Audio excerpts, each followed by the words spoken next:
What's up mga kalai? Ngayon naman, spaghetti naman tayo. Isang kutsarang chili garlic para sa Pinoy spaghetti na kadalasan inaalmusal. Kung hindi man, pag merienda. Matamis-tamis nga ito.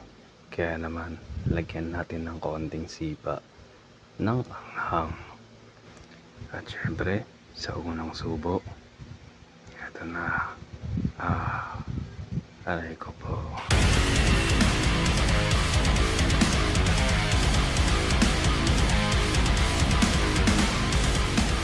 Gusto ko nga pala si spaghetti yung sobrang masos.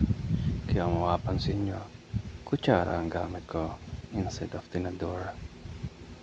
Sa last part ng video, maintindihan nyo kung bakit kutsara ang ginamit ko dito.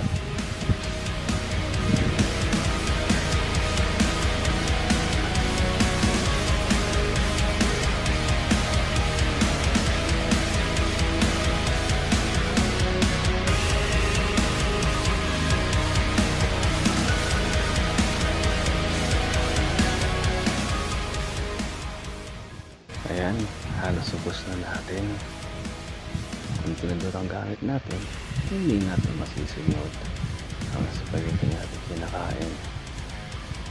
Mapansin nyo, ilang subo na lang, ubos na.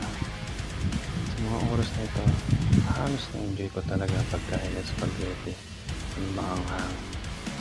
Subukan nyo rin yung ganitong klase ng spaghetti at maninibago ka.